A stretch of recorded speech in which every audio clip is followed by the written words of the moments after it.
Okay guys, Mi versus SRH இன்னைக்கு match எப்படி இருந்துச்சு அப்படின்னா, இப்படியும் இல்லாம அப்படியே ஒரு டீசென்ட்டான பேஸ்ல போயிட்டு இருந்துச்சு இன்னைக்கு மேட்ச். ஏன்னா இத்தனை நாள் நம்ம வந்துட்டு ஒரு த்ரில்லிங்கான மேட்ச் பார்த்துட்டு இருந்தோம் கரெக்டா. அதனால இன்னைக்கு ஒரு மேட்ச் பார்க்கும்போது ஒரு ஸ்பைஸ் இல்ல, ஒரு ஸ்வீட் இல்ல, எதுவுமே இல்ல, ஒரு மாதிரி சப்புன்னு இருந்துச்சு. ஒரு டீசென்ட்டான மேட்சா இருந்துச்சு. ஏன்னா நம்ம லாஸ்டா கொஞ்ச நாளா வந்துட்டு எல்லாமே த்ரில்லிங் மேட்சா பார்த்துட்டு இருக்கோம். அந்த சிஎஸ்கே மேட்சா இருக்கட்டும், டோனி வந்துட்டு கடைசி அடிச்சு வின் பண்ணி கொடுக்கறதா இருக்கட்டும், அதுக்கப்புறம் இந்த low scoring thriller KKR versus பஞ்சாபா இருக்கட்டும், அதுக்கப்புறம் நேத்து வெயிட்டான ஒரு சூப்பர் ஓவர் மேட்ச் நடந்துச்சு டிசி வர்சஸ் ராஜஸ்தானா இருக்கட்டும், இதெல்லாம் பார்த்துட்டு இன்னைக்கு ஒரு டீசென்ட்டான மேட்ச் பார்க்கும்போது ஒரு சப்புன்னு இருந்துச்சு. ஆனா இன்னைக்கு யாரு ஹாப்பியா இருப்பா அப்படின்னா மும்பை ஃபேன்ஸ் தான். ஏன்னா 3வது விக்டரி வந்துருச்சு.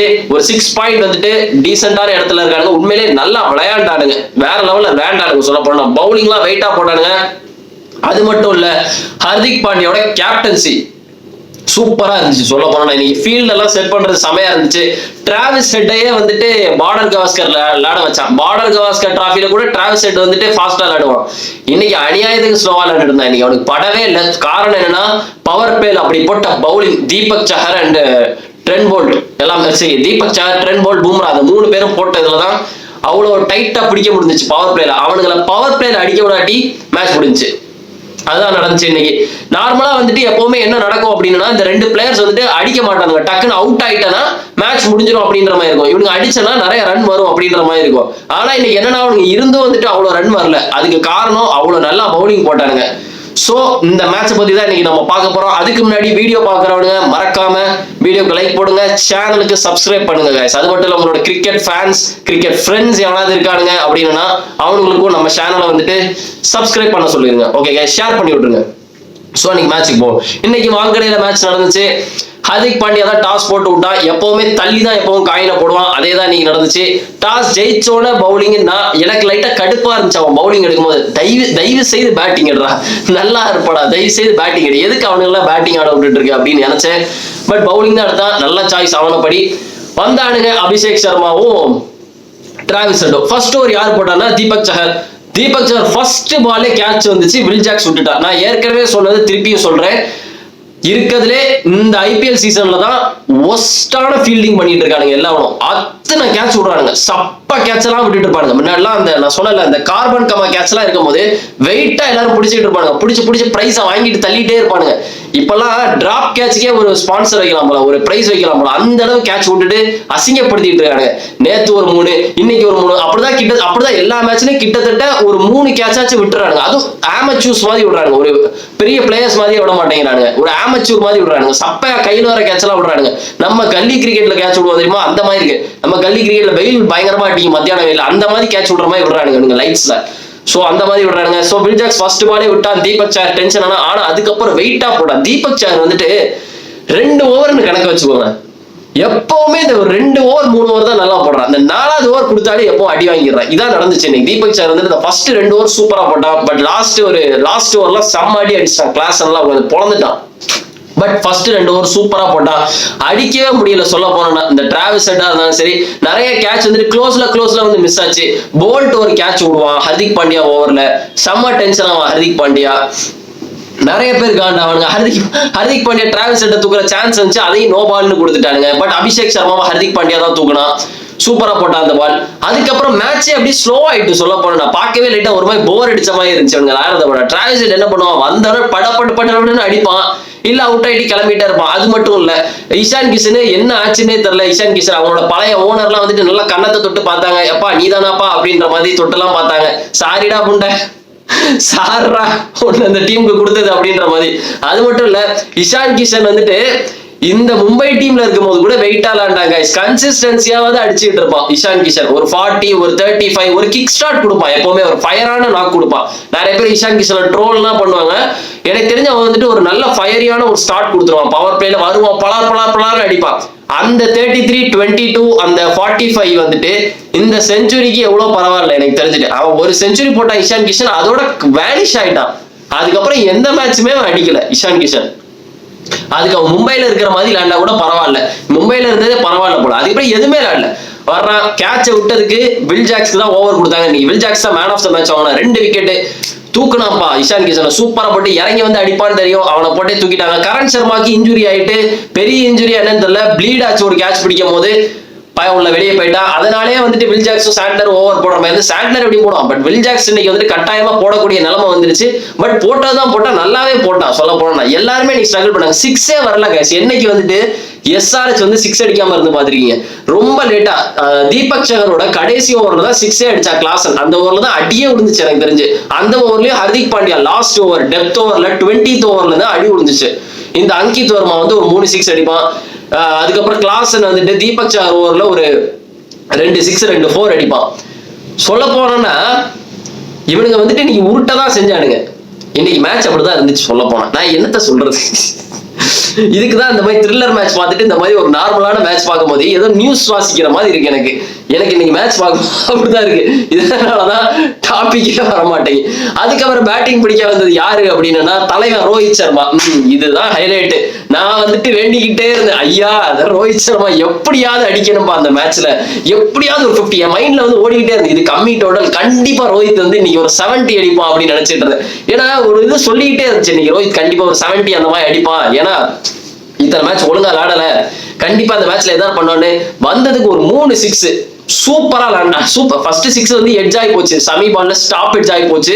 அதுக்கப்புறம் புல் ஷாட் ஒண்ணு பார்த்தது ரொம்ப நல்லா இருந்துச்சு. அதுக்கப்புறம் பேட் கமிங்ஸ் பால்ல ஒரு ஃபிளிக் நல்ல ஸ்டார்ட் கொடுத்துட்டு ஒரு 26 ரன்னுக்கு கிளம்பி போயிட்டான். ஒரு சப்பையான ஒரு கேட்ச் கொடுத்துட்டு போயிட்டான் ஹெட் கையிலே. கம்மிங்ஸ் பாலுக்கு தான் விட்டாரன்.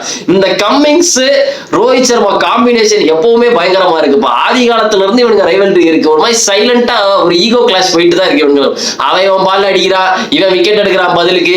இதேதான் நடந்துட்டு இருக்கு இவனுக்கு ரெண்டு பேருக்குள்ள. கரெக்டா ட்ராய்ஸ் எடுத்து அதுல ஈடுபாடா இருக்கா எல்லா இதுலயும். அதுக்கப்புறம் ரிங்கிள்டன் வந்துட்டு ஒரு சைடு நல்லா விளையாண்டுருந்தா, வில் ஜாக்ஸ் இறக்கி விட்டாங்க. அவனும் நல்ல ரெஸ்பான்சிபிலிட்டி எடுத்து நல்லா விளையாண்டா. நான் வில் ஜாக்ஸ் இறக்கி விடும்போது யோசிச்சேன், எதுக்குடா அவனை இறக்கி விடுறீங்க, தேவையில்லடா, போன மேட்ச் அவனை லேட்டா தானே இறக்கி விட்டீங்க, அதே மாதிரி இறக்கி விடுங்க அப்படிலாம் யோசிச்சேன். பட் இந்த மேட்ச் இறக்கி விட்டாங்க, அதுக்கு ப்ரூவ் பண்ணிட்டா நல்லாவே விளையாண்டா. ரிங்கிள்டன் 20ல இருக்கும் போதே அவுட் ஆனா, போய் அங்க போய் ட்ரெஸ்ஸிங் ரூம்ல உட்கார கரெக்டா படிக்கட்டே சூரியகுமாரே வந்து பிச்சில் நின்னுட்டான். அப்ப சொல்றாங்க, தலைவா இரு, கிளாசன் வந்துட்டு கிளவுஸ முன்னாடி கொண்டு வந்துட்டான், கையை முன்னாடி கொண்டு வந்துட்டான் ஸ்டம்புக்கு முன்னாடி அப்படின்ட்டானுங்க. பேட் கமிங்ஸ் எல்லாம் எனக்கு தெரிஞ்சு எரிச்சிருப்பான் கிளாசனை, அவ்வளவு வெறுப்பா இருக்கு. ஏன்னா இந்த மாதிரி கம்மி டோட்டல்ல வந்துட்டு விக்கெட் எடுக்கிறது ரொம்ப கஷ்டம். ஏன்னா அது மட்டும் இல்ல, பேட் கமிங்ஸ் தான் இன்னைக்கு பயங்கரமா போட்டான். சொல்ல போனா கம்மி ரன் கொடுத்து 3 விக்கெட் எடுத்தான்.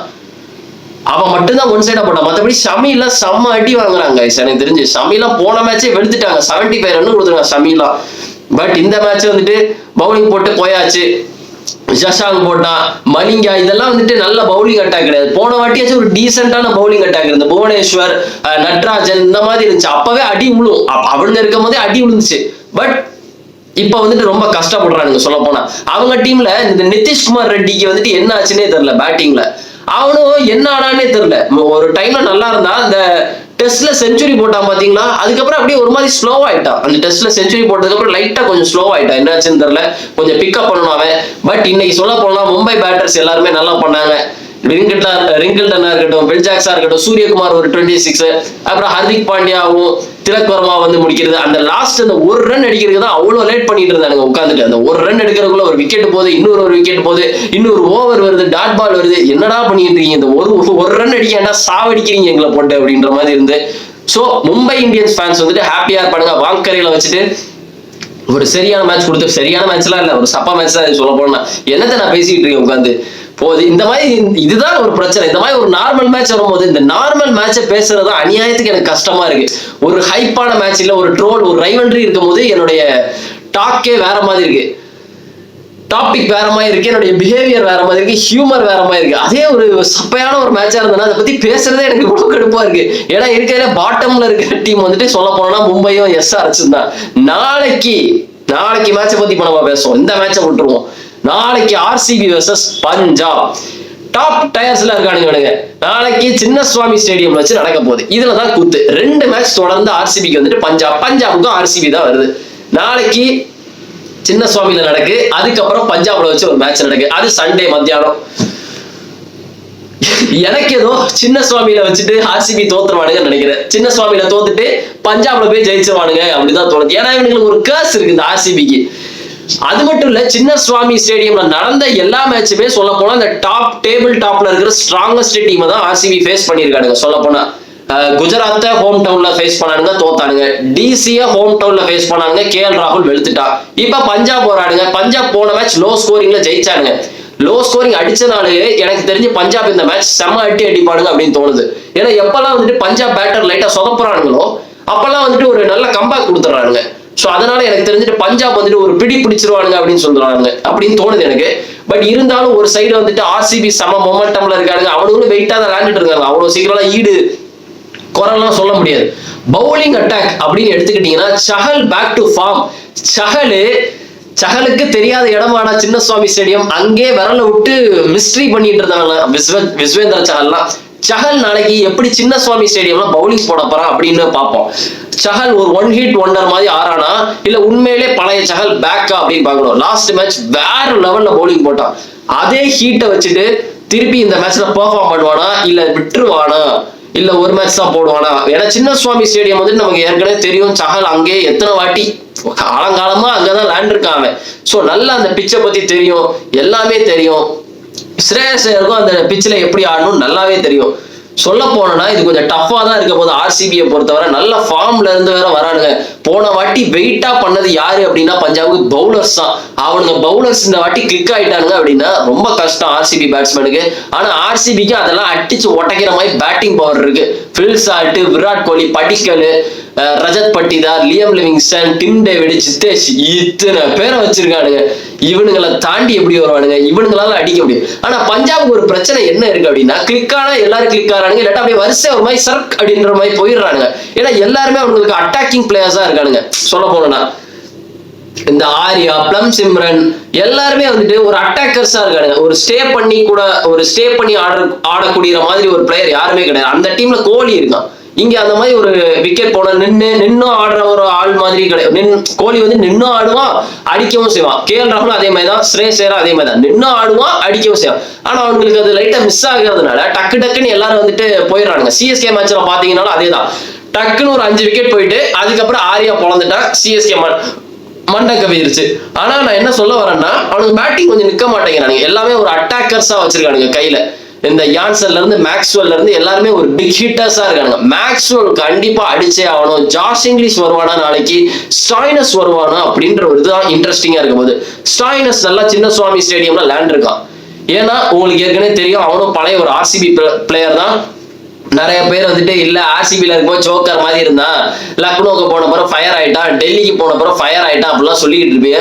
உண்மையிலே அவன் ஆர்சிபில இருக்கும்போது நல்லா தான் லேண்ட் இருந்தான். எனக்கு தெரிஞ்சு ஆர்சிபில இருக்கும்போது மொயின் அலியும் சரி ஸ்டாய்னஸும் சரி 2 பேரும் அவனுங்க ரோலை நல்லா தான் பண்ணிட்டு இருக்காங்க. இவனுங்க ஆர்சிபியை குறை சொல்லணும் அப்படின்றதுக்காக நல்லா விளாடான்றானுங்க. எனக்கு தெரிஞ்சு அவன் நல்லா தான் லேண்ட் ஆர்சிபில இருக்கும்போது. கடைசியா வருவான் ஸ்டாய்னஸ். என்ன பண்ண சொல்றீங்க? 20 ரன் அடிப்பான், வேற என்ன பண்ணுமா அவன்?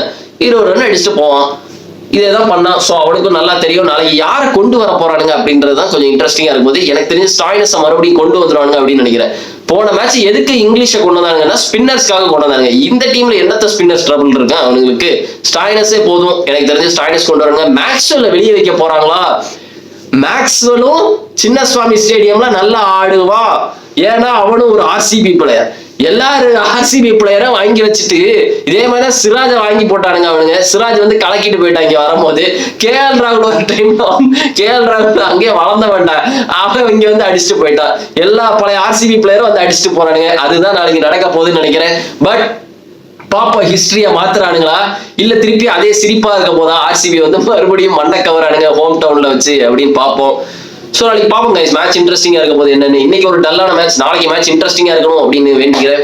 ஓகே, ஸோ வீடியோக்கு லைக் போடுங்க, சேனலுக்கு சப்ஸ்கிரைப் பண்ணுங்க, உங்க ஃப்ரெண்ட்ஸ் எல்லாருக்கும் ஷேர் பண்ணுங்க. Okay, see you in the video and remember it, always be on top. Cheers.